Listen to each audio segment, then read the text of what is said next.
tardes, estimados colegas. Buenas tardes, estimados colegas. Le damos la más cordial bienvenida a esta sesión organizada por Juris.p. El tema que nos convoca hoy es autoría y participación a cargo del doctor Ronnie Santillán Rodríguez, quien es abogado especialista en Derecho Penal con honores por la Universidad Nacional Mayor de San Marcos. Cuenta con un Master of Law por la California Western School of Law, docente de Derecho Procesal Penal en la Universidad Nacional del Santa. Estimados colegas, en caso tengan alguna pregunta, pueden realizarla a través del chat de Zoom o si lo prefieren pueden levantar la mano para no interrumpir la sesión.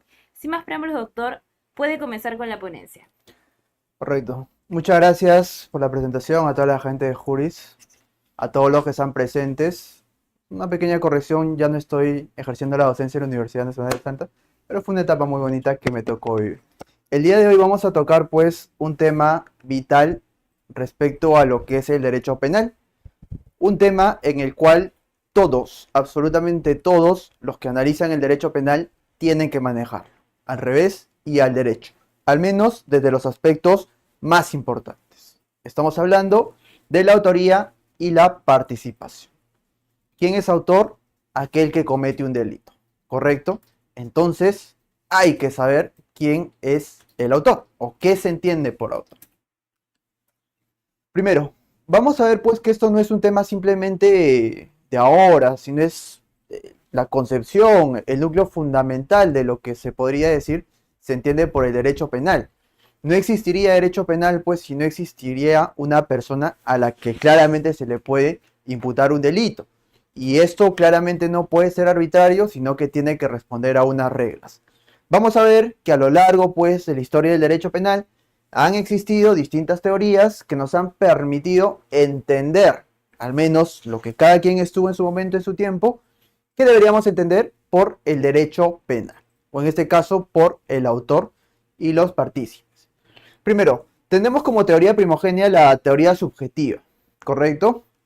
Insisto, es una teoría pues que surgió en un momento determinado para solucionar determinados problemas y esta teoría nos postulaba lo siguiente. Es autor quien quiere actuar como autor, la voluntad. Quiere decir que la manifestación propiamente de atribuirle a alguien o no el título de autor, le encontrábamos en el aspecto subjetivo. Si actuaste con la voluntad de ser autor, pues entonces vas a responder como autor. Evidentemente, hoy en día, pues esta teoría ya no tiene ningún sustento, puesto que no corresponde simplemente analizar el ámbito subjetivo de una persona para poderle atribuir inmediatamente el título de autor. Evidentemente, pues con todas las dificultades que tuvo esta teoría, se pasó a otra, nos fuimos al otro lado, de lo subjetivo al objetivo, y se planteó la teoría de objetivo formal. ¿Y qué es lo que nos dice esta teoría? Es autor quien ejecuta por sí mismo la acción delictiva, ¿correcto? Será autor aquella persona. Si me ayudan con el aire, por favor, ¿le podrían disminuir? Autor, sí, el aire, por favor. Autor en la teoría objetiva formal es quien ejecuta por sí mismo la acción delictiva, ¿correcto? Quiere decir que aquella persona que de manera objetiva haya ejecutado una acción que ésta podría catalogarse como delito, va a responder como autor, ¿correcto? Es la teoría objetiva formal. Evidentemente, para atribuir a alguien la calidad de autor, la calidad de cómplice, no basta con la existencia de un hecho, ¿correcto? Sino que tiene que analizarse, tiene que verse pues si efectivamente se han cumplido con determinados, en este caso, requerimientos, que lo vamos a ver más adelante. Como la teoría objetivo formal pues representaba hasta cierto punto cierta arbitrariedad al momento de atribuir a alguien el título de autor, surgió otra teoría, que es la teoría objetivo material, y es autor quien realiza la contribución más importante. ¿Qué es lo que nos vendría a decir pues esta teoría? Que finalmente será autor aquella persona, adelante por favor si me ayudas con el aire, aquella persona que de manera dentro de un hecho delictivo tenga la contribución más importante. Quiere decir que si participan 5 o 6 personas, aquella persona que haya contribuido de manera más importante va a ser catalogado como autor. Claramente esto en igual sentido encuentra muchas limitaciones, puesto que pueden haber personas que de manera directa no estén actuando, pero sí ejecuten la acción a través de una autoridad mediata. Si fuera el caso, pues se entraría en una dificultad, porque técnicamente, fácticamente, dentro de la comisión del hecho, existiría una dificultad respecto a quien ha ejecutado materialmente la acción. Como vemos, son tres teorías de manera bastante simple, bastante clara que se están mencionando, donde los autores, los estudiosos del derecho penal, pretendían darle una respuesta que probablemente satisfaciera este tipo de inquietudes respecto a quién va a ser pues autor y quién va a ser cómplice. Como estas teorías pues se encontraban limitadas, surgió la teoría del dominio del hecho, que es la teoría que actualmente es aceptada respecto a los delitos principalmente comunes y aquellos delitos que denominamos como delitos de dominio. ¿Qué es lo que nos dice esta teoría?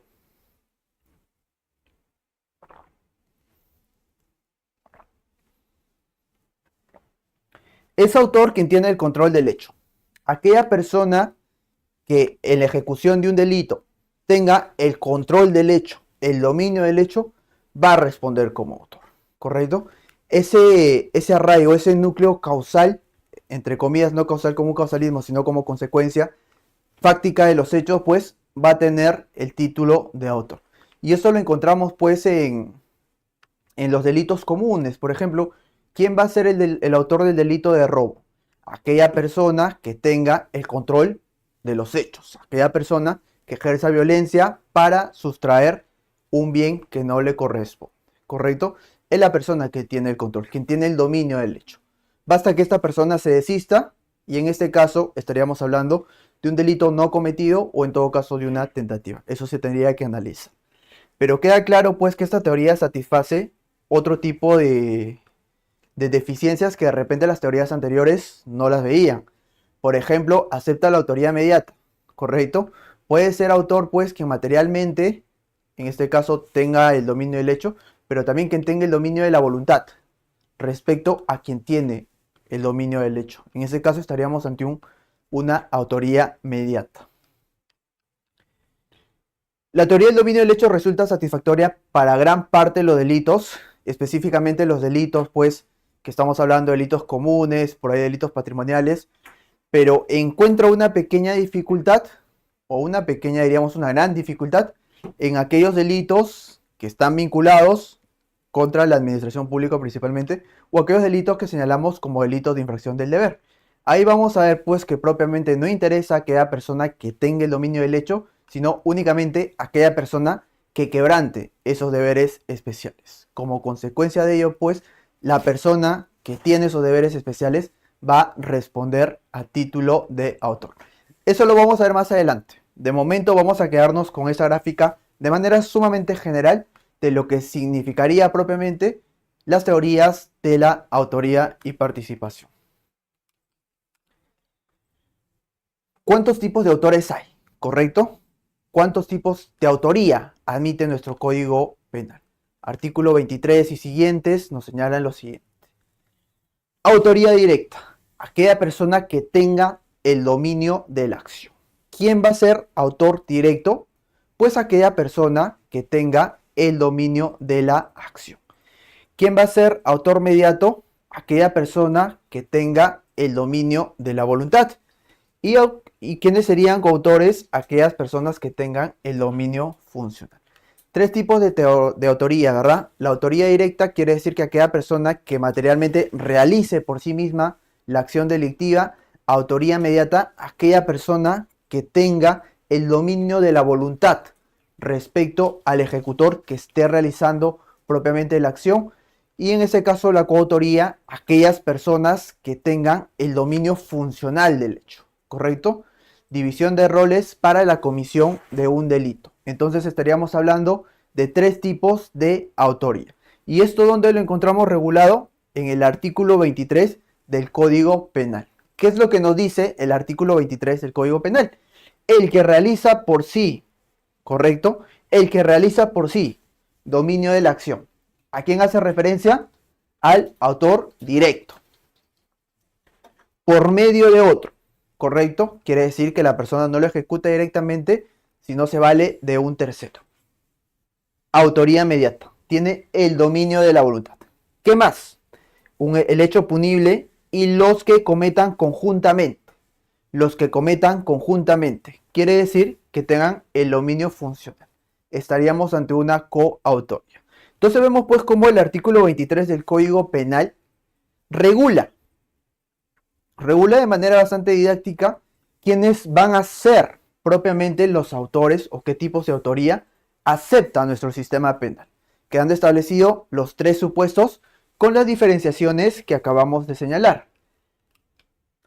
¿Cómo está regulada la participación? Porque claro, alguien que es perspicaz se podrá decir, pero ¿qué pasa si en una ejecución material de un delito participan más de dos personas? No obstante, solo una tiene el dominio de la acción y las otras personas contribuyen, ¿correcto? Contribuyen con la ejecución. Puede ser prescindible o imprescindible en este caso, soporte, pero claramente no son los que tienen el dominio de la acción. ¿Qué ocurre con esas personas? Quedan impunes, se les califica como autores y la respuesta es no. Esas personas van a responder como partícipes dentro de la ejecución del delito propiamente con los hechos que se estarían ejecutando. ¿Cómo se entiende la participación en nuestro sistema penal? Primero, la instigación, ¿correcto? ¿Quién es el instigador? Aquella persona que determina a otro a cometer el hecho. A diferencia de la autoría mediata, en este caso no se tiene el dominio de la voluntad, sino que se instiga para que otra persona cometa el delito como tal. La complicidad primaria, el aporte delictivo es necesario. Hay delitos, por ejemplo, que lo vamos a ver en un rato, de participación necesaria, que requiere la presencia obligatoria de dos partes.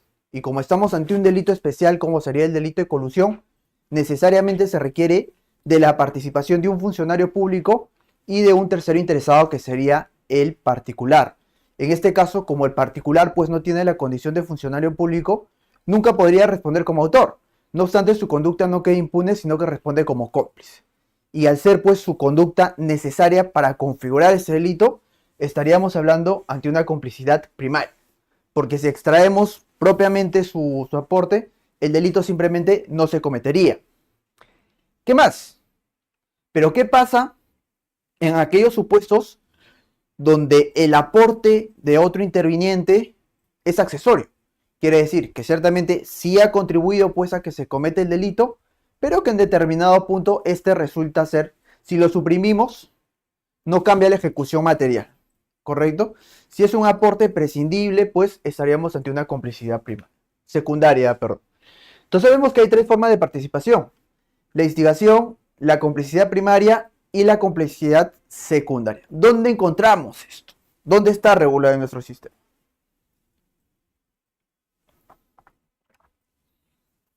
En nuestro sistema esto se encuentra regulado en el artículo 24. ¿Y qué señala el artículo 24 respecto a la instigación? Nos dice lo siguiente: el que dolosamente determina a otro a cometer un hecho punible. El que dolosamente determina. Esta es la palabra clave. Determina. No quiere decir que tenga el dominio de la voluntad, sino que está determinando, está instigando. Oye, tienes que matarlo porque tienes más beneficios. Eso es instigación. ¿Dónde encontramos la complicidad? Tanto la complicidad primaria como la secundaria se encuentran en el artículo 25 del Código Penal. ¿Y qué es lo que nos dice este artículo? Primero, el que dolosamente preste auxilio para la realización del hecho punible sin el cual no se hubiera perpetrado, ¿correcto? Sin el cual, primero, entendamos acá, dolosamente, ¿correcto? Se requiere que la participación del cómplice tiene que ser doloso. ¿Qué más?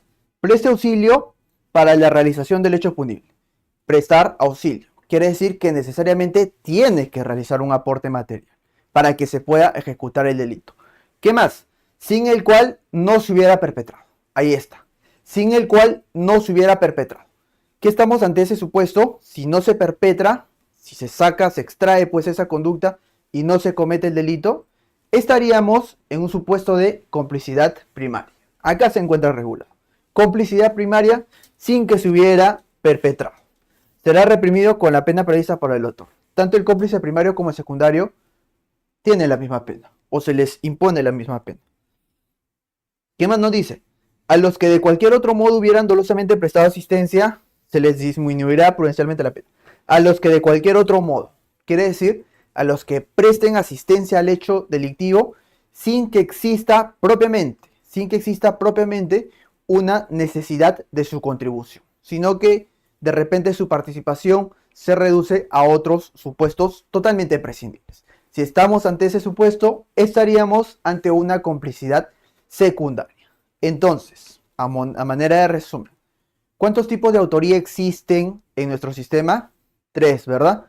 Autoría directa, autoría inmediata y coautoría. Autoría directa, el que realiza por sí mismo la acción. Autoría inmediata, el que tiene el dominio de la voluntad. Y coautoría, los que tienen el dominio funcional del hecho. ¿Y cuántos tipos de participación existen? 3. El instigador, el que determina a otro a cometer el delito. El cómplice primario, aquella persona que preste un aporte necesario a la comisión del delito. Y cómplice secundario, aquella persona que de cualquier otro modo preste auxilio al hecho delictivo. Esto se encuentra pues en los artículos 24 y 25 del Código Penal. Ahora, lo que les venía comentando, y nos vamos a adelantar un poco respecto a lo que son los delitos de infracción del deber.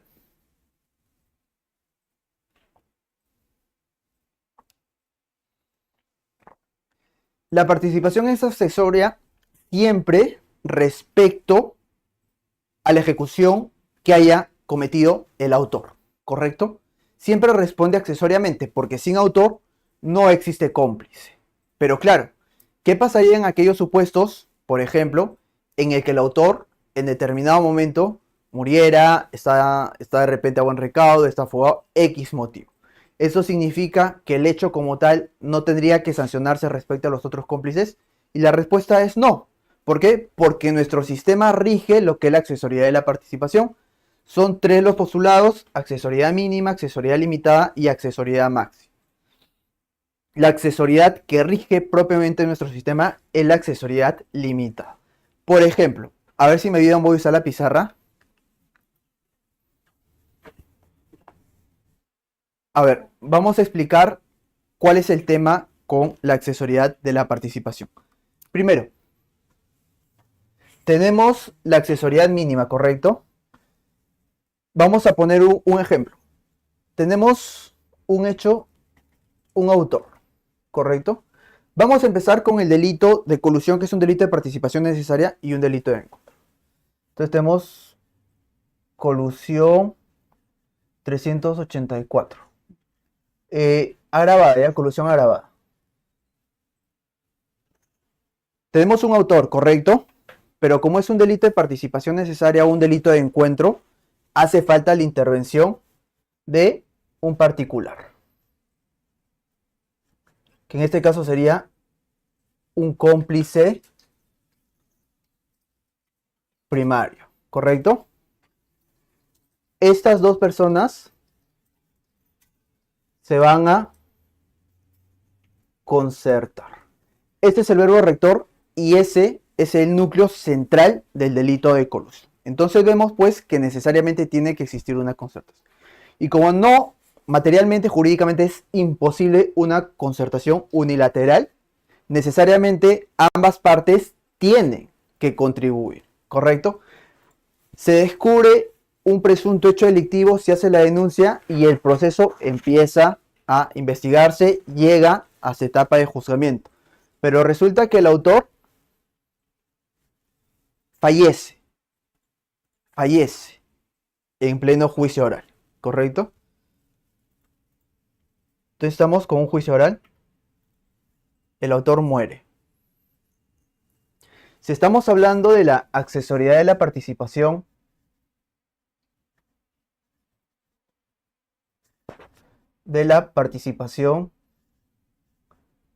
alguien podría decir, doctor, pero al estar ante un delito de encuentro de participación necesaria y toda vez que la concertación requiere necesariamente pues de la contribución de, en este caso, de dos hechos, tanto del autor como del partícipe, si ya no existe autor y este autor nunca va a poder ser condenado porque simplemente ya murió, entonces, como consecuencia, el cómplice quedaría libre, ¿verdad? Alguna persona pudiera pensar eso. No obstante, eso es incorrecto. ¿Por qué? Porque estamos ante la accesoriedad limitada. ¿Y qué es lo que nos dice la accesoriedad limitada? Para que estemos ante, en este caso, la accesoriedad de la participación, únicamente hace falta que la conducta del autor sea acreditado a nivel de tipicidad y antijuridicidad, ¿correcto? No nos exige culpabilidad.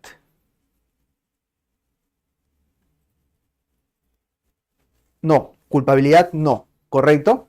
En todo caso, lo que tendría que pasar en este juicio es que la conducta del autor sea acreditado a un nivel de tipicidad y antijuricidad.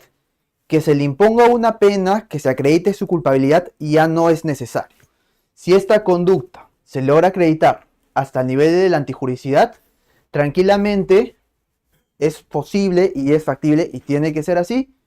El cómplice tendría que responder penalmente, ¿correcto?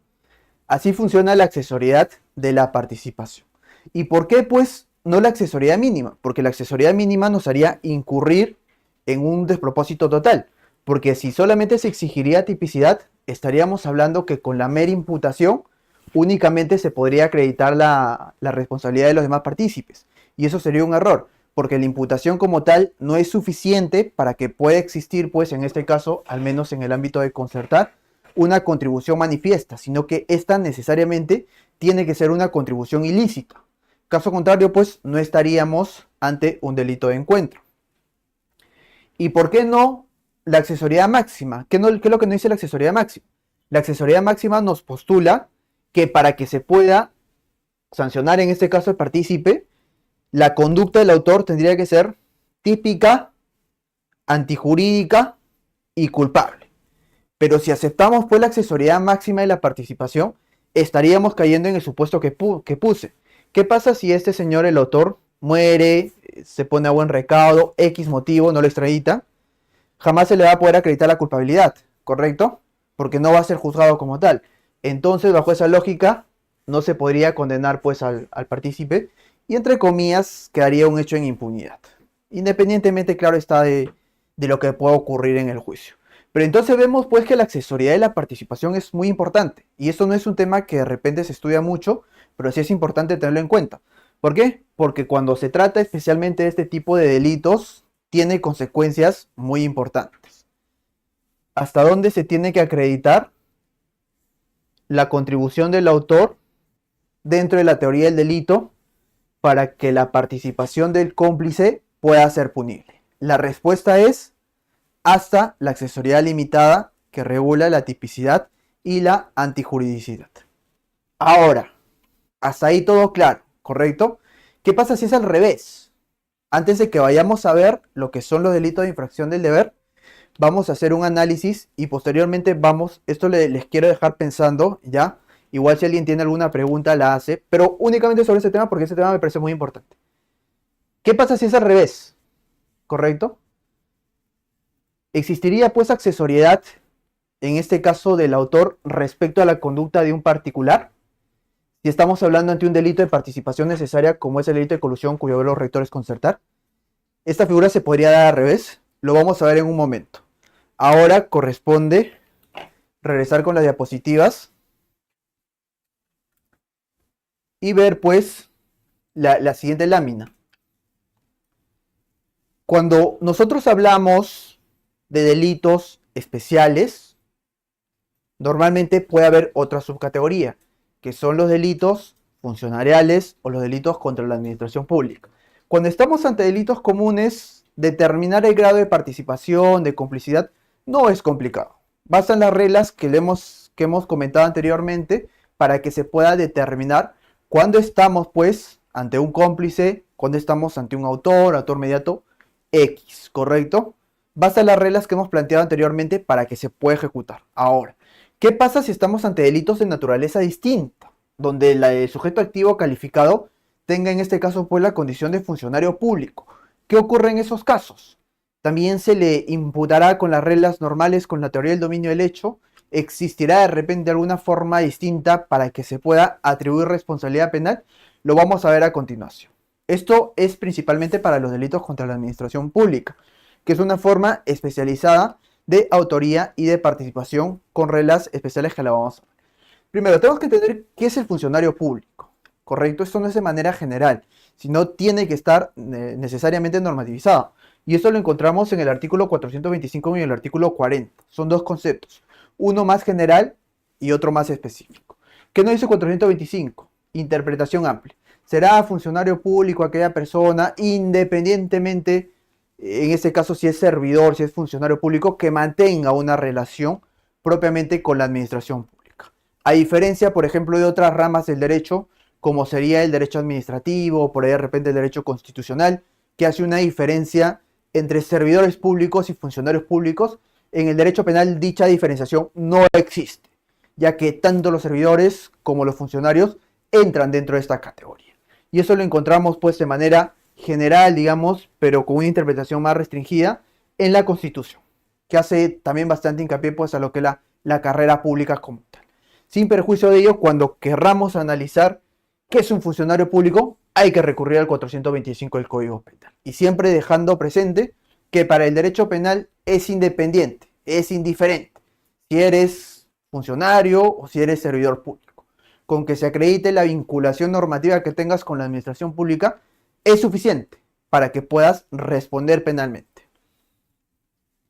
Delitos especiales. El sujeto activo requiere una doble vinculación.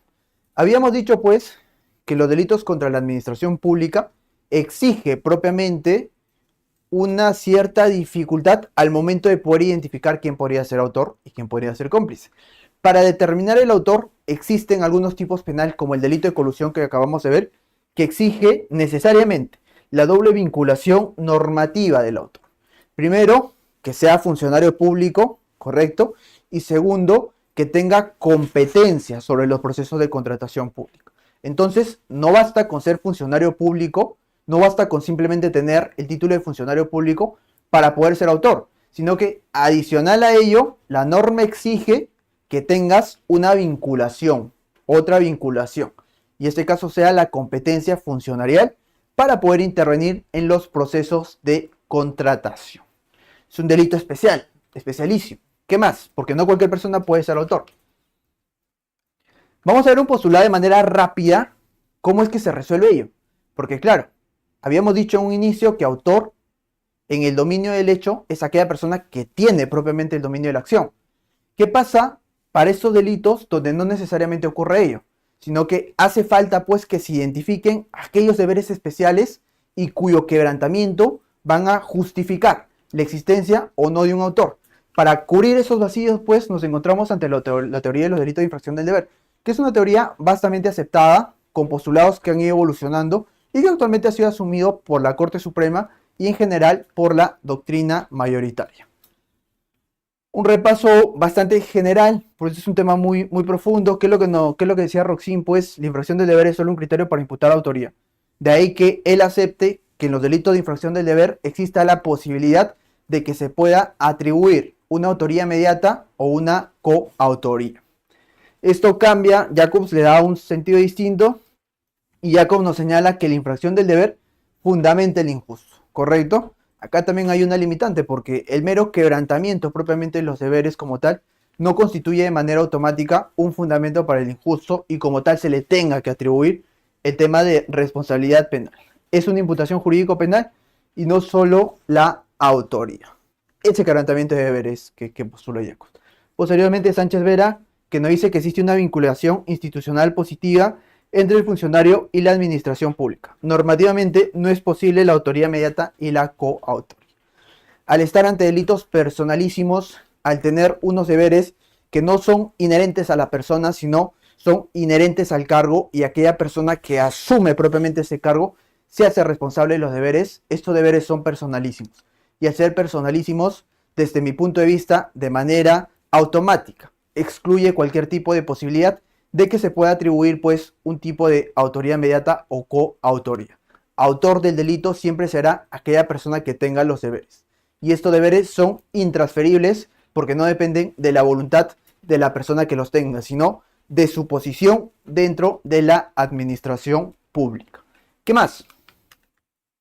¿Qué es lo que nos dice la jurisprudencia? Que ya estábamos diciendo hace un momento.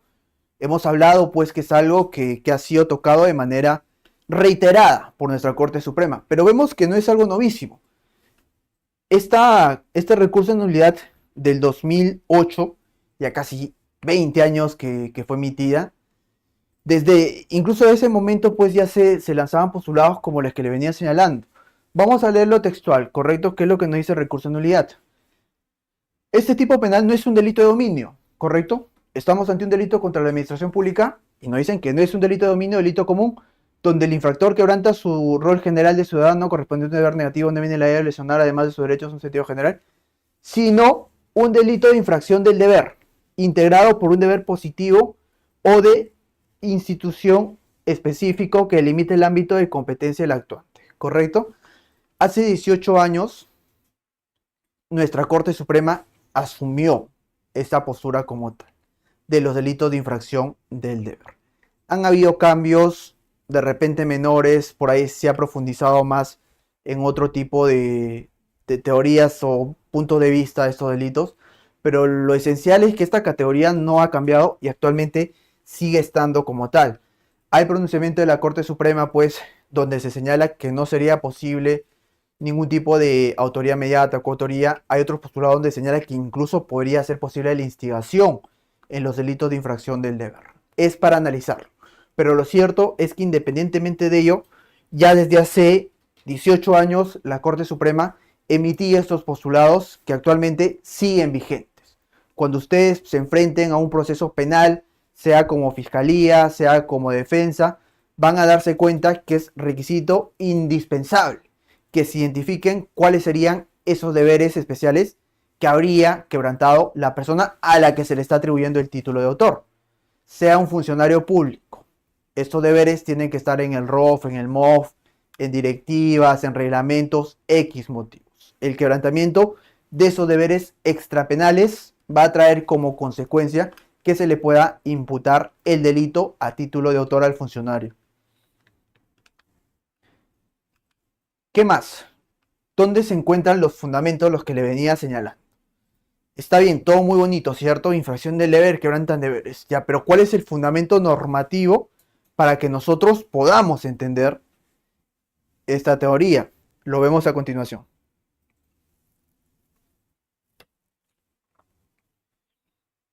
Primero, el fundamento de esta teoría o de los delitos de infracción del deber se encuentran en las normas extrapenales. Quiere decir que para que se pueda imputar el título de autor con la teoría de los delitos de infracción del deber, es necesario que se identifiquen las normas extrapenales, porque es el quebrantamiento de estas normas lo que le va a dar fundamento. Son las que le dan contenido a los deberes. Esto es normativo. ¿Qué deber se me puede exigir?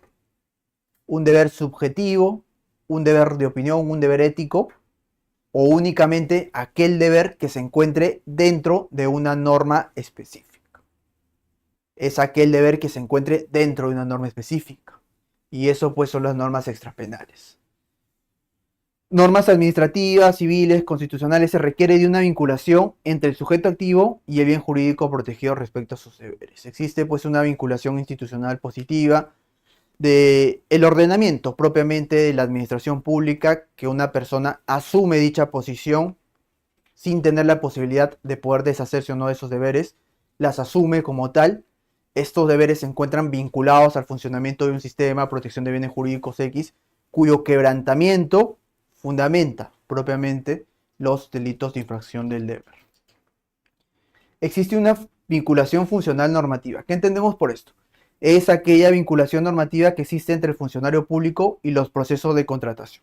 Por ejemplo, en el ejemplo que veníamos señalando, el delito de colusión. Esta se encuentra limitada por leyes orgánicas, reglamentos, designaciones, memorándums, etc. Corresponde distinguir de manera general 3 niveles de funcionario. Vinculación funcional normativa. Hace falta, como el ejemplo que pusimos en el delito de colusión, que el funcionario público se encuentre vinculado normativamente. Pero esa vinculación, desde mi punto de vista, no siempre resulta suficiente, sino que es necesariamente, también señalar que existía una vinculación funcional fáctica, que efectivamente le haya permitido ejecutar el delito. Y este debe ser entendido como aquella vinculación material y posible que existe entre el funcionario público competente y las labores que realizaba con capacidad real de influir, ¿correcto? No es un funcionario público puesto de pantalla, sino que fácticamente tenía la posibilidad real de poder contribuir. Porque, insisto, estos deberes no se trasladan, son personalísimos dentro del cargo que uno ocupa. Para ello, no solo tienes que tener un sustento normativo, sino también un sustento fáctico de que efectivamente puedes intervenir. Corresponde precisar que este nexo fáctico se encuentra estrechamente ligado al nexo normativo. Todo ello forma parte, pues, de los delitos de infracción del deber. ¿Qué más? Doble vinculación institucional de limitación de los deberes. Por su condición de funcionario público, ¿correcto? Habíamos dicho, pues, que una persona que va a intervenir en estos delitos necesariamente tiene que ser funcionario público. Ahora, no cualquier persona, por el simple hecho de estar en un lugar, es funcionario público, sino que se requiere que efectivamente esos deberes se encuentren normativizados, y lo vamos a entender, que son aquellos deberes que se marcan dentro de la custodia del interés del Estado por parte de los funcionarios públicos en el desempeño de sus funciones de manera general. Todo funcionario público tiene deberes, ¿correcto? Estos deberes se encuentran delimitados respecto al cargo, función, posición que vaya a desempeñar. No todo es competencia de todos. Los deberes son personalísimos, no se pueden trasladar, y únicamente las personas responden por aquellas funciones que les son competentes. No todo es competencia de todos. Pero además existen otros deberes específicos por razón de su cargo.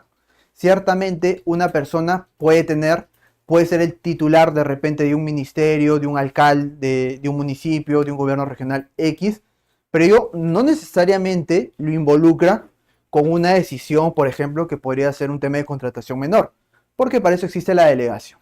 Ellos se tienen que identificar correctamente si está dentro de sus competencias, y esos deberes que le van a permitir tener una posibilidad normativa y fáctica de poder intervenir, por ejemplo, en un proceso de contratación, son los deberes especiales específicos por razón de su cargo, que son aquellos deberes que ostentan determinados funcionarios públicos que, debido a sus funciones laborales, se van a desempeñar en divisiones y labores específicas.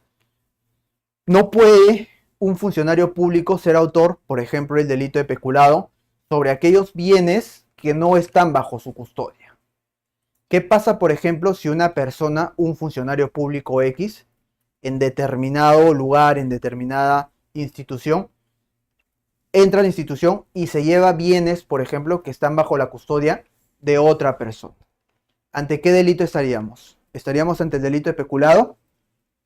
¿Se cumpliría con ello? Y la respuesta es no, porque ciertamente puede ser funcionario público, pero no tiene los deberes especiales específicos. Por lo tanto, estos bienes que ha sustraído, al no estar bajo su custodia normativa, imposibilita que se le pueda acusar por el delito de peculado. No obstante, pueden existir otros tipos, como podría ser, por ejemplo, hurto o apropiación ilícita X, ¿correcto? Lo que pueda enmarcarse dentro de los hechos con sus características específicas. Entonces vemos, pues, que es importante esta doble vinculación. No es simplemente un hecho X, un hecho que simplemente se tenga que ver como tal, sino que guarda mucho significado al momento de atribuir responsabilidad penal, ya sea como autor o ya sea como cómplice, o incluso imputar un delito distinto. ¿Qué más? Ahora, ¿cómo es posible, cómo se tiene que determinar la autoría y la participación en los delitos de infracción del deber? Primero, autor. Será autor aquel funcionario que quebranta sus deberes, ¿correcto? Va a ser autor aquel funcionario que quebranta sus deberes. Autor mediato, lo que les venía señalando.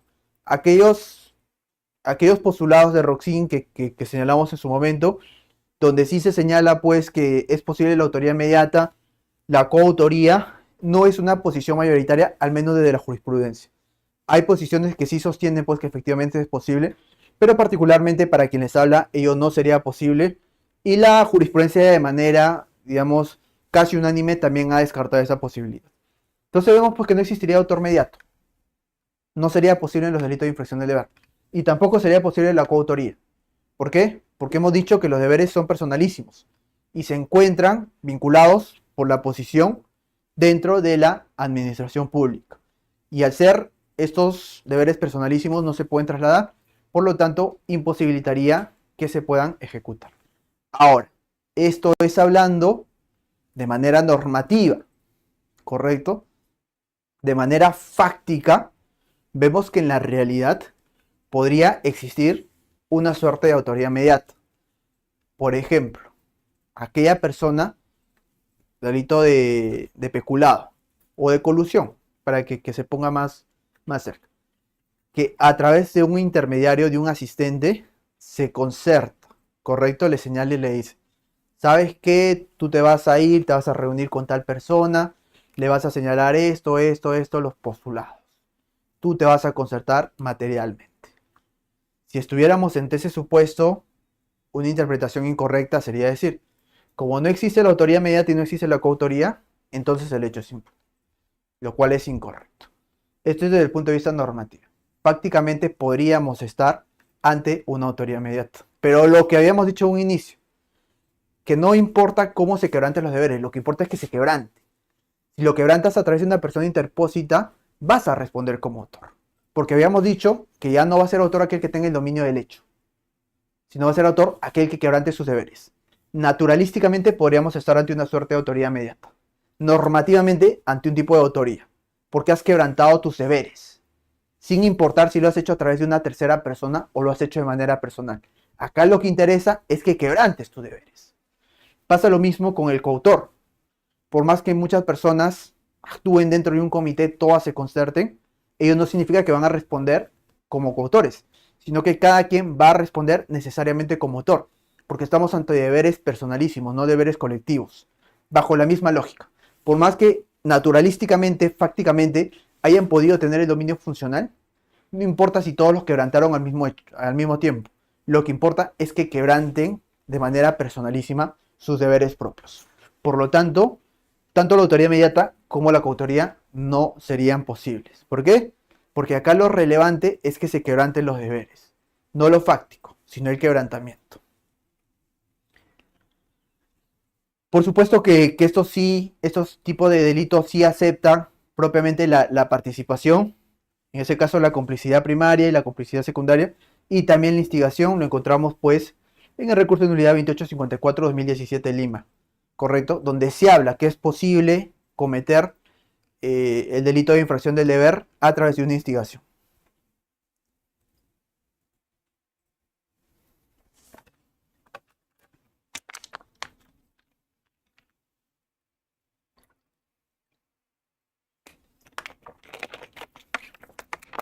Ahora, cuando hablamos de estos delitos, con todas las dificultades que pueda presentarse, pues el determinar la autoría y la participación, vamos a ver que no necesariamente esta se agota cuando estemos hablando de funcionarios públicos, sino que el propio Código Penal establece supuestos donde independientemente de la persona que pueda en este caso pues intervenir, puede responder también como autor.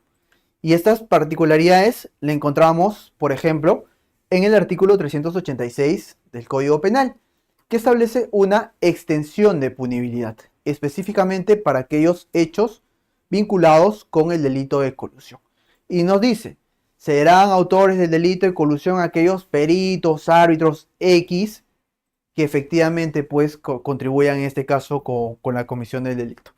Pero esto ocasionaría un problema, porque claro, nos hemos pasado ya varios minutos hablando de lo que son los delitos de infracción del deber, que para que una persona sea autor necesariamente tiene que tener la doble vinculación, los deberes específicos, y este artículo del 386 nos dice, no, que un perito que haya intervenido, por ejemplo, en un proceso de contratación, puede ser autor. La pregunta obvia y lógica es, pero este perito ni siquiera es funcionario público. ¿Cómo es que va a responder como autor? ¿Correcto? La inclusión de este artículo tiene un fundamento político-criminal y no necesariamente dogmático. E incluso yo diría que hasta innecesario. Porque claramente esto se soluciona con las reglas de la autoría y la participación, específicamente con la participación. Porque podría ser un cómplice si se efectivamente acredita la materialidad de su contribución delictiva. Y si esta ha sido pues accesoria o prescindible, eso se determinará. pero este artículo nos exige que tenga que responder como autor. Claramente estamos ante una inconsistencia dogmática, pero la ley está ahí. Y no existe, pues, al menos yo no he podido encontrar algún pronunciamiento extensivo donde sea aplicado el 386. Extensión de punibilidad respecto al delito de colusión. Porque, insisto, nos coloca en un problema, creo yo que es innecesario, porque en el afán de querer, pues, ahí subsidiar, cubrir, entre comillas, como dicen los legisladores, vacíos de impunidad, se ha contradicho todo lo que respecta a los delitos de infracción del deber. Y ya no tendría mayor sentido porque, insisto, no es que la contribución de este tipo de no funcionarios quede impune, sino que puede ser, pues, subsidiada claramente o puede ser en este caso sancionada con las normas de la participación, con las reglas, ¿correcto? Sin perjuicio de ello, pues siempre es bueno comentar al tan olvidado artículo 386 del Código Penal. Pues siempre se habla del delito de colusión 384, ¿correcto? Ahí se analiza todo, pero no se suele ver este artículo que suele ser olvidado, pero que tiene una connotación bastante peculiar que contradice, digamos, de manera bastante clara aquello que nosotros entendemos ya está por sentado. ¿Qué más? Vemos que también hay otro tipo en este caso, pues, de contribución, de participación dentro del delito. Y estamos hablando de la responsabilidad penal de las personas jurídicas. Ya no puede ser, pues, digamos, en ese caso, autor mediato, coautor, solamente nos quedamos con el autor directo en los delitos de infracción del deber, pero ello no excluye a que otro tipo de personas puedan contribuir. Pueden ser personas naturales o puedan ser personas jurídicas. No vamos a entrar en los fundamentos jurídicos, si lo quieren ver así, para tratar de justificar una responsabilidad penal. Creo yo que eso ya está sentado hacia las personas jurídicas, porque lo que ahora corresponde es el cómo, ¿correcto? Y como no estamos tampoco en una sesión de responsabilidad penal de las personas jurídicas, vamos a asumir que eso ha sido, pues, aceptado de manera uniforme. Y entonces habría que plantear problemas de contribución directas de cómo sería, pues, una persona jurídica concertándose con un funcionario. Evidentemente esto no lo vamos a entender de manera naturalística.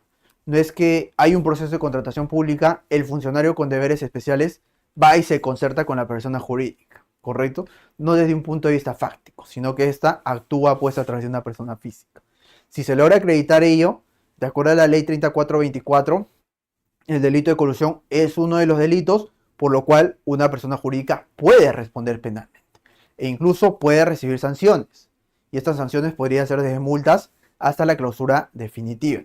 Pero entonces vemos que dentro de la autoría y participación, dentro de la participación específicamente, existe la posibilidad de que una persona jurídica ya pueda responder penalmente. La forma en cómo lo hace, eso ya es materia de otra sesión.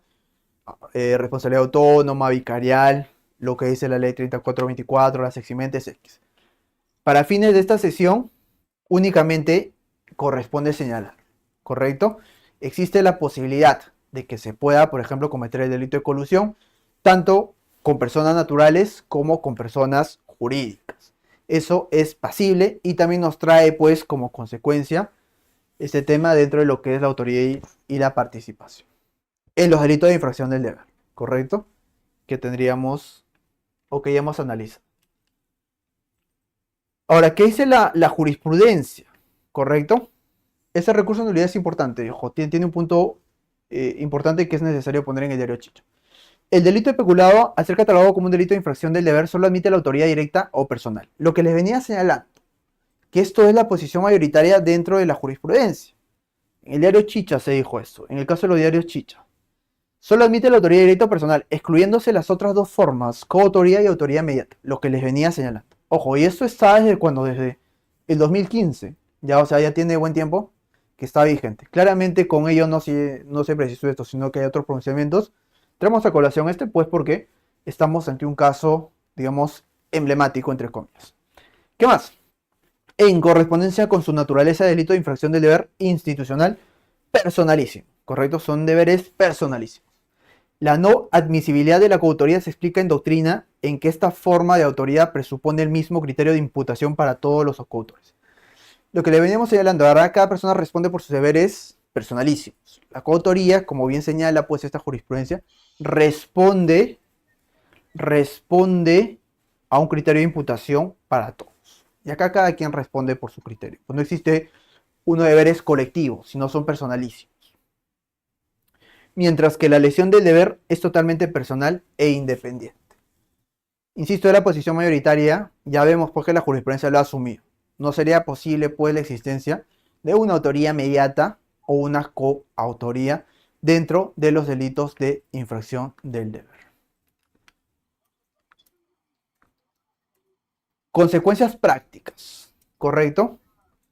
¿Qué es lo que pasa pues cuando existen varias contribuciones en un hecho material? ¿Por qué es que una persona responde como autor y otra responde como cómplice? ¿Y por qué esta otra persona no pudiera responder por un delito distinto? ¿Correcto? Si todas están contribuyendo en un hecho fáctico. Eso ya ha sido resuelto por nuestra doctrina, asumido por nuestra jurisprudencia, y lo encontramos a continuación. Primero, ¿por qué es importante definir y tener en claro todo lo que son los delitos de infracción del deber? El funcionario, el intranei, siempre será autor. ¿Correcto? Siempre será autor. El extraneus solo puede ser partícipe. ¿Por qué? Porque contribuye materialmente, pero no tiene la condición de funcionario público. Por lo tanto, siempre va a ser extraneus. Está fuera. Es irrelevante si el delito se comete por acción o omisión. Cuando el delito acepte la posibilidad de que se pueda cometer por omisión. Porque esto no ocurriría, por ejemplo, en el delito de colusión, que fácticamente y jurídicamente es imposible que se cometa por omisión. ¿Correcto? Esto es siempre y cuando el tipo de delito de infracción del deber te permita cometerlo por omisión, que no es para todos los delitos. No cabe la autoría inmediata, la coautoría de la infracción del deber es personalísimo, lo que veníamos señalando. Consecuencias prácticas. ¿Y eso cómo lo vemos? Pues acá. La participación del extraneus. ¿Qué pasa con el extraneus? Porque claro, ya hemos dicho que los deberes personalísimos, que cada quien pues tiene que responder por sus propios, por su propia infracción del deber.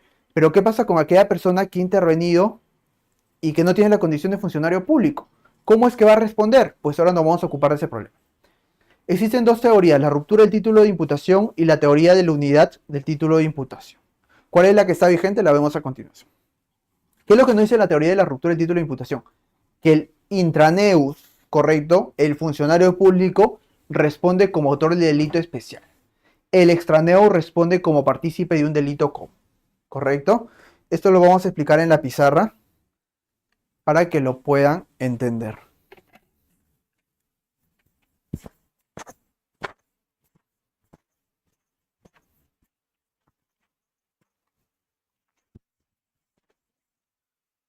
Vamos a posicionarnos en el delito de peculado.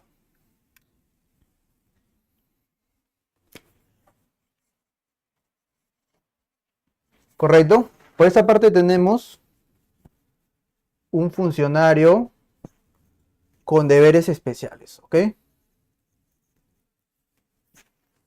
Quiere decir que tiene la custodia de bienes. Por esta otra parte tenemos a una persona X, un particular, que claramente no tiene los deberes, no deberes. Un día pues escabullen por la noche, se meten a la institución y dicen, vamos a llevarnos todo el dinero que está bajo tu custodia, ¿correcto? Bienes o dineros, bienes, nos llevamos todo. Pero como es un montón de bienes, no me lo puedo llevar solo, entonces recurro en tu auxilio. Ambos sustraen los bienes, ¿correcto? De tal manera pues que ya no forman parte de la administración pública. Acá podríamos tener un problema y vamos a ver que esto se resuelve de manera diferente si vamos por la ruptura del título de imputación o por la unidad del título de imputación. Si vamos por la ruptura, diríamos que este funcionario con deberes especiales va a responder como autor del delito de peculado, ¿cierto? porque tiene deberes especiales, los bienes están bajo su custodia y los está sustrayendo en la administración pública. Por lo tanto, va a responder como autor. Pero claro, ¿qué pasaría con el partícipe? Si materialmente ha ejecutado la misma acción. ¿Cuál es la diferencia? Que este no tenía los deberes de custodia, pero él ha ayudado a sustraer, se ha puesto de acuerdo, ha contribuido con la materialización del delito. Si optamos por la ruptura del título de imputación, ruptura del título de imputación, ¿correcto? Quiere decir que solo este responde por un delito y este otro va a responder por otro delito. ¿Por qué? Porque hay una ruptura. Entonces, como ambos han participado materialmente, solo este puede responder por el delito de colusión y este respondería por el delito de hurto. Hurto agravado, dependiendo de cuál sea la situación. ¿Correcto? Entonces estaríamos que ante un mismo hecho, que es el hecho de sustraer, por la condición que tenga el sujeto activo, uno va a responder como delito, en este caso como autor del delito pues de peculado y otro como autor del delito de hurto. Lo que claramente en la práctica traería consecuencias negativas, porque en algunos casos podría generar impunidad. ¿Qué pasaría, por ejemplo, si existiera la ruptura del título de imputación en el delito de colusión? La intervención del extraneus no podría atribuírsele porque es un delito especial propio. No existiría propiamente un delito que sancione la actividad del extraneus. En este caso estaríamos pues ante claramente un vacío de impunidad. Siempre entre comillas, ¿ok? Lo vacío de impunidad. Ese problema práctico, ya que nos traería la ruptura del título de imputación, es resuelta por otra teoría, que es la teoría de la unidad del título de imputación. ¿Y qué es lo que nos dice la teoría de la unidad del título de imputación? Borramos la ruptura.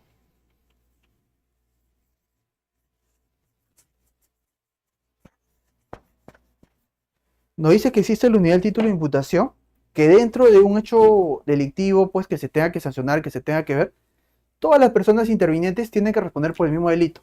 Entonces estamos entiendo unidad, ¿correcto? Todas responden por el mismo delito, que en este caso sería peculado. ¿Cuál sería la diferencia? En que claramente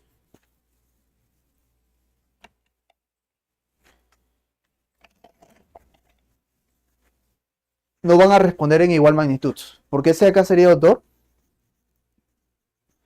y ese acá sería cómplice. ¿Correcto? Entonces estaríamos pues que ante la teoría, en este caso de la unidad del título de imputación, ambos responden por el mismo hecho. No se dividen en dos injustos distintos, sino son sobre el mismo hecho. Y esto traería como consecuencia práctica, insisto, que es el fundamento de esas teorías, que esos presuntos vacíos de impunidad, pues que traerían los delitos especiales propios, no cayeran propiamente en impunidad, dicho sea de paso. Porque si no existe un tipo específico, como sería el delito de colusión, para el extraneus, estaríamos ante un cómplice primario. Esa es la diferenciación tanto entre la teoría del título de imputación de la ruptura y la unidad. Ahora, lo que habíamos dicho hace un momento es qué pasa con los delitos de participación necesaria respecto a la accesoriedad. Eso lo vemos a continuación. Parece que está en la siguiente lámina.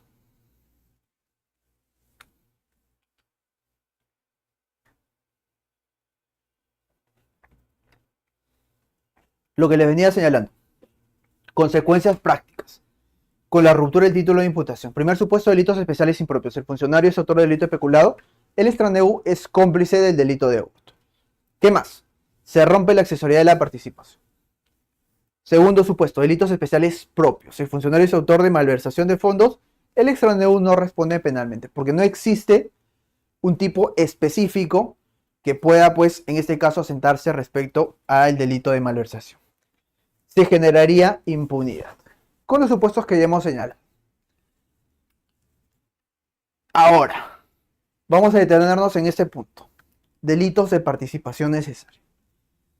Siempre el libro que recomiendo un autor que recomiendo mucho sobre delitos de infracción en general sobre delitos contra la administración pública, es el doctor Abanto Vázquez, que es de los pioneros que sistematizó este tipo de delitos y que nos trae a colación pues un concepto bastante interesante que lo vamos a leer tal cual. Los delitos de participación necesaria se dividen en delitos de encuentro y delitos de convergencia. En los delitos de encuentro intervienen varias personas hacia un fin común, pero en diferentes direcciones y de forma complementaria. Por ejemplo, el delito de colusión, los cohechos, etc. En los delitos de convergencia se exige la contribución de varias personas y estas tienen que realizarse de una misma manera y en una misma dirección. Es la diferenciación. ¿Cómo es que esto se tiene pues que asimilar, asemejar con los delitos, en este caso, de participación necesaria? Ahora lo vamos a ver. Con la accesoriedad de la participación. Habíamos dicho pues que existen tres tipos de accesoriedad, ¿verdad? La mínima, la limitada y la máxima. Para este tipo de delitos, para este tipo pues de nuestro sistema como tal, exige la accesoriedad limitada, ¿correcto?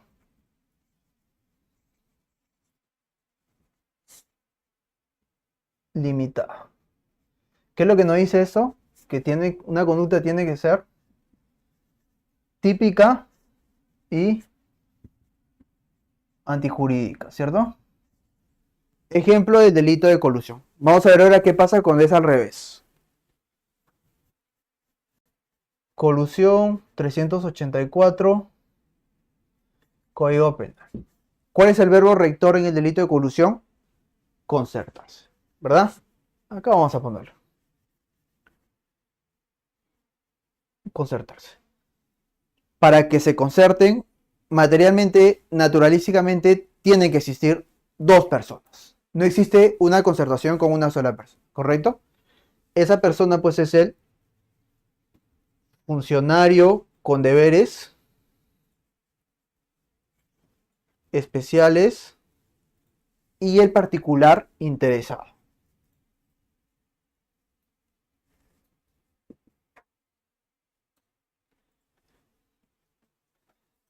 El intraneus y el extraneus. La conducta de estas dos personas necesariamente va a dar como resultado la concertación. ¿Es cualquier aporte? No. Ahí donde viene la clave y es un error que la Fiscalía del Ministerio Público comete muy seguido. Pues un error que la jurisprudencia poco a poco se está encargando de corregir. Es un delito de participación necesaria, ¿correcto? Es un delito de encuentro de participación necesaria. ¿Qué quiere decir? Que necesariamente para que se ejecute tienen que existir ambas partes en igual magnitud, ¿correcto? Accesoriedad de la participación delictiva, en este caso del cómplice o del funcionario.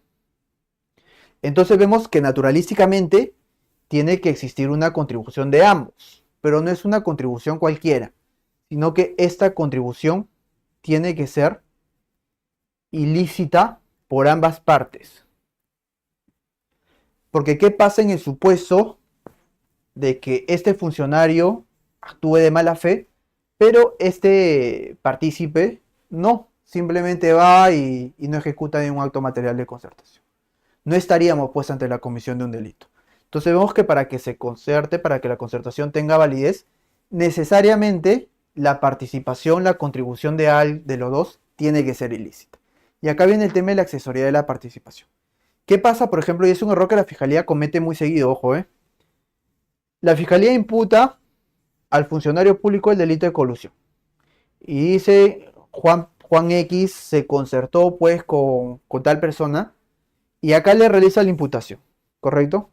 Aquí existe una imputación, una narrativa, X los hechos. Y acá, en el tema del extraneus, solo menciona su nombre.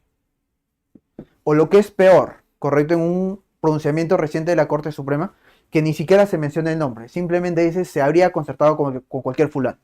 Y acá, no imputación, no realiza una imputación. ¿Correcto? Entonces estaríamos ante un imposible jurídico. Porque estaríamos hablando que parcialmente solo se estaría acreditando una imputación con la perspectiva de que pueda ser ilícita y culpable, respecto al funcionario público, pero no respecto al particular interesado. Y si esto de acá no es ilícito, o simplemente no existe una imputación, o simplemente ni siquiera se ha precisado quién es, materialmente, al estar frente a un delito de participación necesario, la concertación resulta en un imposible.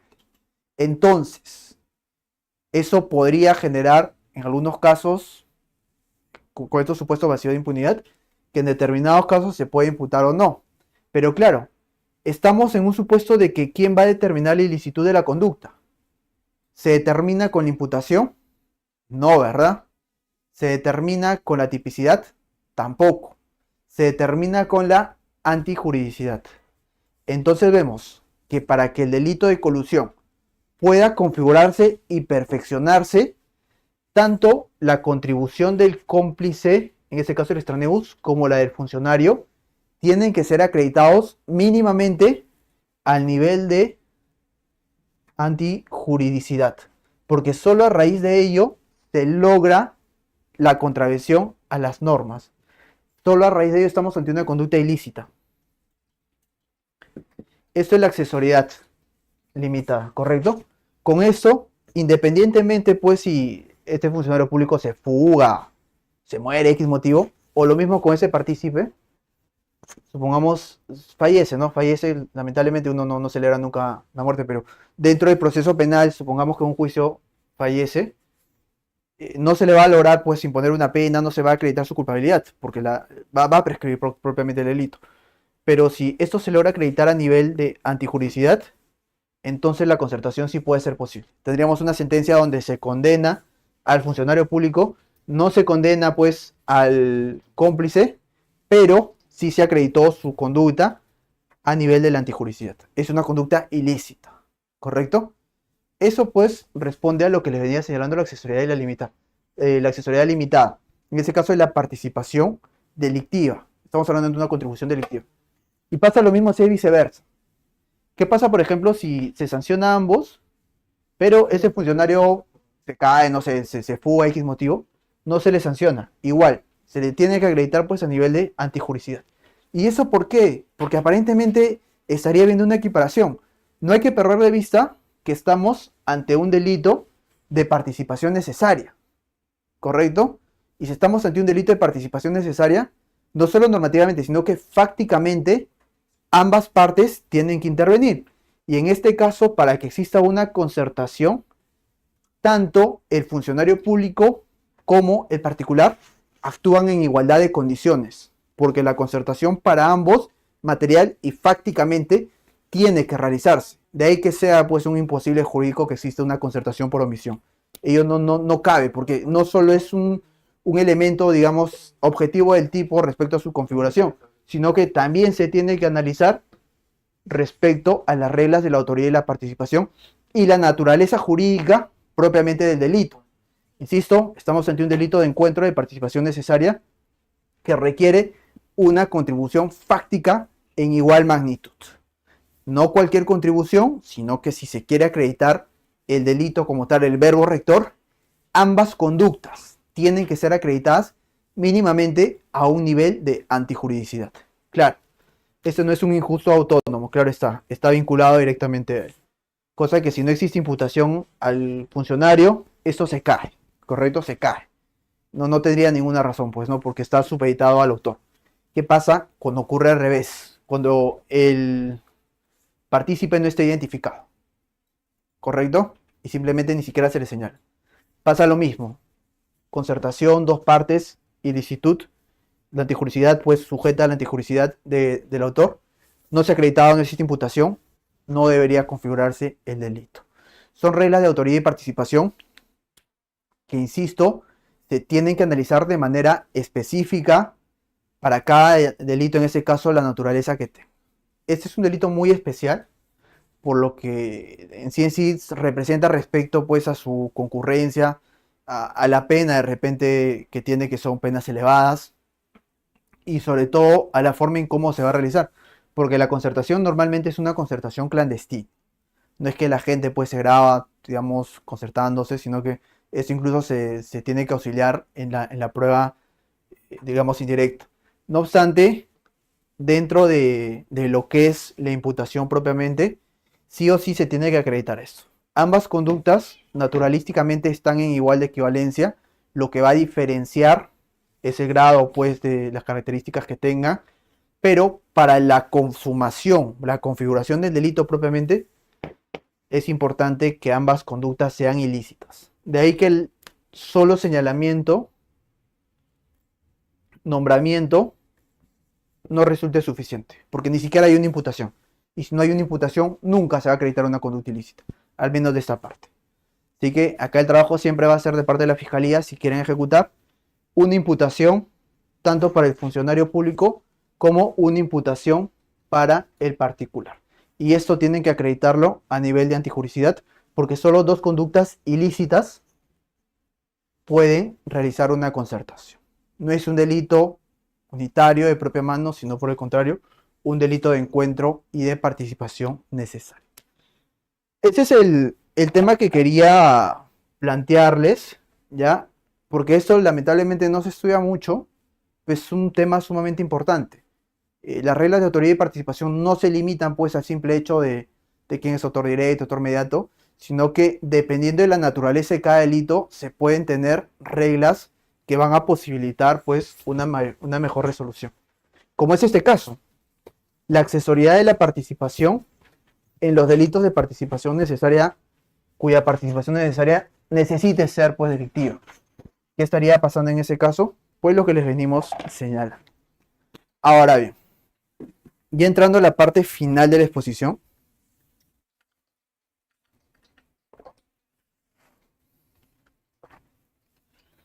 vamos a hacer una suerte de repaso de otros aspectos de autoridad y participación que ya lo tratamos, pero igual vamos a señalar. Primero, la extensión de la punibilidad.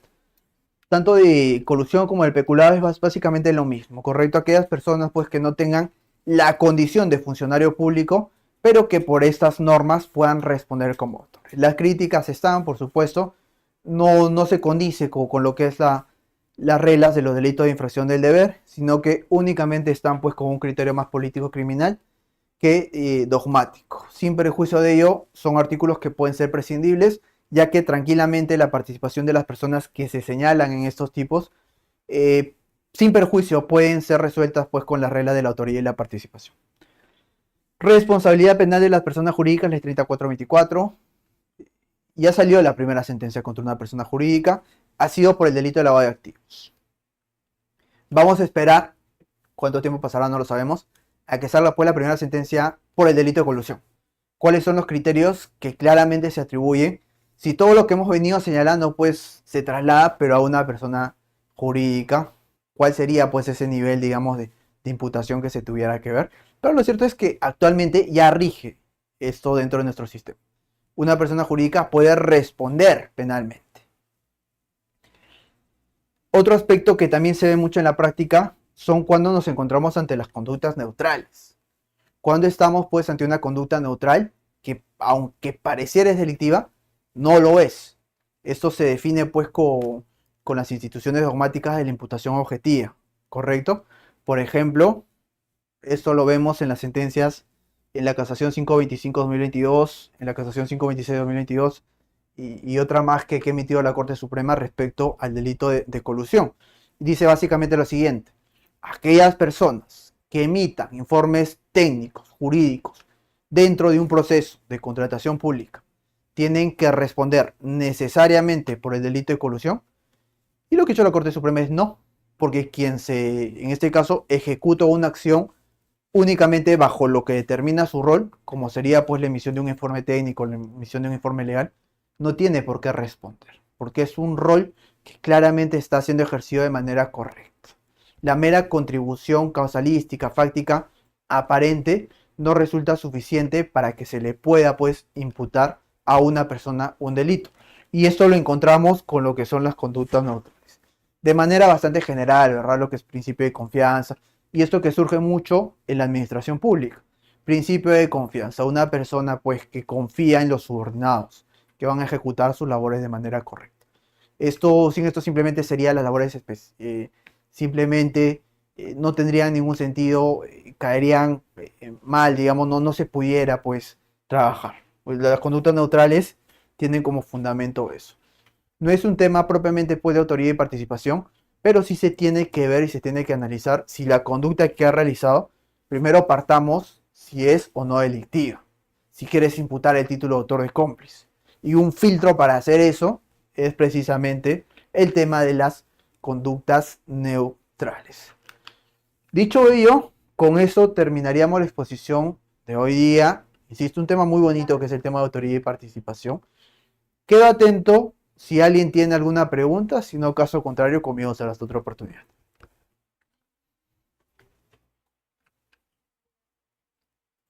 Muchas gracias, doctor, por su excelente ponencia. Estimados colegas, vamos a pasar a la ronda de preguntas. Acá tenemos una pregunta de nuestro colega Jonathan. Doctor, ¿qué diferencia hay entre el instigador y el cómplice? Correcto. Ambos son partícipes. Tanto el instigador como el cómplice son partícipes. ¿Cuál es la diferencia?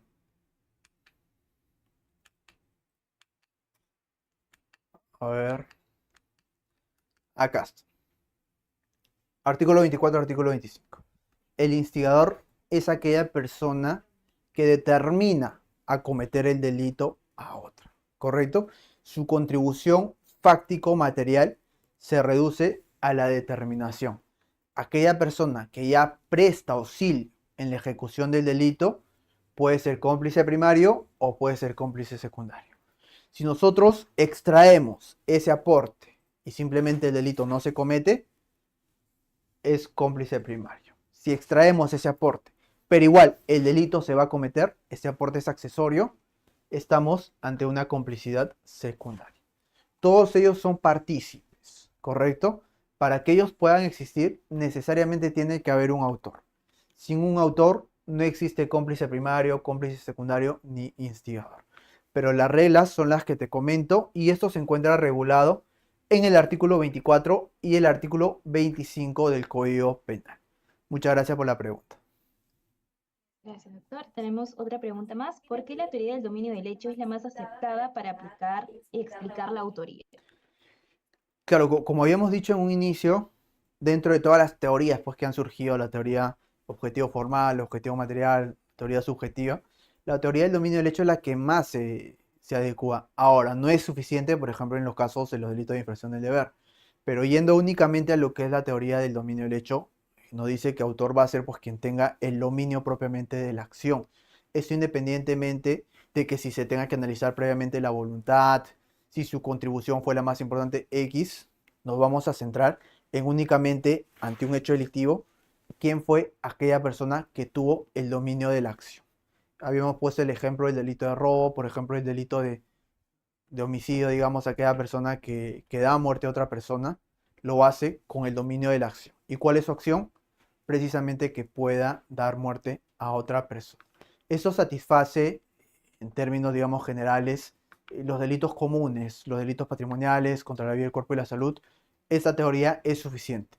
No obstante, encuentra una dificultad, encuentra cierta resistencia respecto a los delitos especiales, específicamente en aquellos delitos, no siendo solo estos, pero sí específicamente los delitos contra la administración pública y los delitos de infracción del deber. Una pregunta muy interesante, muchas gracias. Gracias, doctor. Y con esto estamos terminando esta ronda de preguntas. Muchas gracias, colegas, por estar atentos. Expresamos un gran reconocimiento al doctor Ronnie Santillán por su excelente ponencia. Unas últimas palabras, doctor. Quisiera agradecer a todas las personas que nos han acompañado el día de hoy, a los colegas pues, de Juris que muy amablemente realizan este tipo de eventos. Y conmigo será hasta otra oportunidad. Muchas gracias, doctor.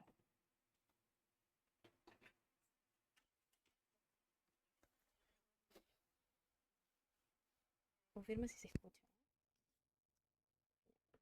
¿Se acordó? Sí, ya está. Si puede ser publicidad del diplomado rapidito. Vamos a reemplazar un ratito. Ya. Listo. ¿Ya está? Es Ángel seguro. Ábrele, por favor. Listo. Confírmame si se escucha bien. Ya, perfecto. Estimados colegas, no se preocupen, en un minutito estamos enviándole el mensajito con la certificación gratuita. Recuerden, solamente quienes llenen sus datos en este enlace van a obtener el certificado en 2 semanas a nombre de juris.p, ¿sí?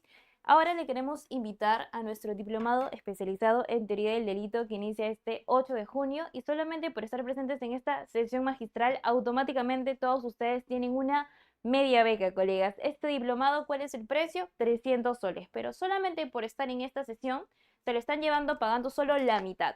¿Cuánto? 150 soles. Y además, colegas, si se matriculan ahora, les estamos regalando un diplomado sincrónico en procesal penal y litigación oral. Entonces, gratis, colegas, tienen un diplomado. Entonces, si están interesados, por favor, les voy a estar escribiendo el numerito en pantalla para que apliquen este 2 por 1. ¿Pagando cuánto? 150 soles. Ok, ahorita lo escribo. Christopher, cuando te indique, envías el enlace, ¿sí? Excelente. Ya. Pueden escribir directamente al 913-719-013 o en todo caso, colegas, pueden dejar su numerito en la sala de Zoom para que el área académica lo pueda copiar y lo derive al área de ventas. Entonces, colegas, recuerden esta media beca y su diplomado totalmente gratis, exclusivo por estar en esta sesión magistral, pagando solamente la mitad, 150 soles. Y colegas, además, porque el doctor Ronnie Santillán es parte de la plana docente de este diplomado, les estamos regalando con su matrícula un banco de preguntas profa. Pregúntate cuáles son los diplomados. Ok, banco profa. El diplomado es especializado en teoría del delito y gratis con su matrícula. Recuerden que se está llevando este diplomado sincrónico en procesal penal y litigación oral. Ambos certificados por 240 horas académicas por el ilustre Colegio de Abogados de Lima Este, ¿sí? Entonces, colegas, recuerden, si están interesados, por favor, déjenos un numerito ahora en pantalla o en todo caso, escriban directamente al 913-719-013 y se llevan su media beca gratis con su matrícula. Solamente quienes se matriculen ahora, comenten información, dejen su numerito, se están llevando este diplomado sincrónico en procesal penal, litigación oral y además este banco de preguntas profa en materia penal, procesal penal, constitucional, civil, súper completo y al finalizar cada materia va a tener sus respuestas. Entonces, colegas, solamente por hoy, quienes se matriculen ahora, tienen este 3 por 1, se respeta su media beca, ¿sí? Pagando solo 150 soles. Repito, su diplomado en teoría del delito, certificado por 240 horas académicas por el ilustre Colegio de Abogados de Lima Este, gratis su diplomado en procesal penal, litigación oral, certificado por 240 horas académicas por juris.p. Entonces, colegas, si están interesados, aprovechen, déjenos un numerito. En este momento, mi compañero Christopher les va a estar enviando el enlace para que puedan llenar sus datos y tengan esta certificación gratuita. Ya iniciamos ya este 8 de junio, así que esta promoción, este 3 por 1 no se va a repetir, solamente por hoy, colegas. Así que aprovechen si están interesados.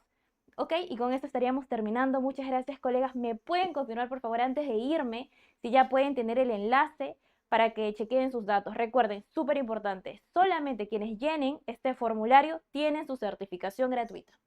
¿Sí?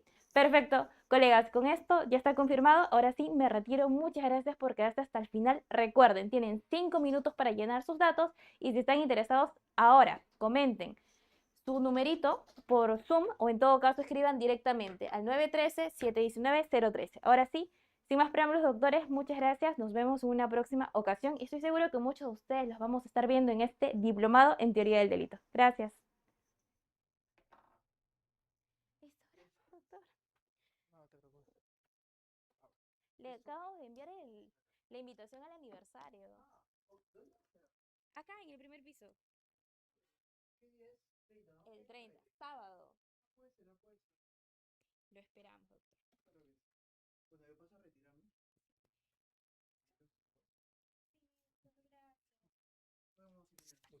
igualmente. Muchas gracias.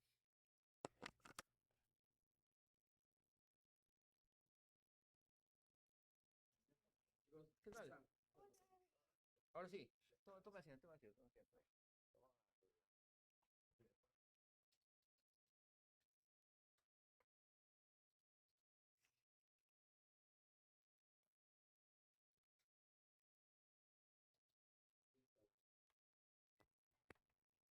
Vos, ¿no? Vendedora. Estamos vendedora.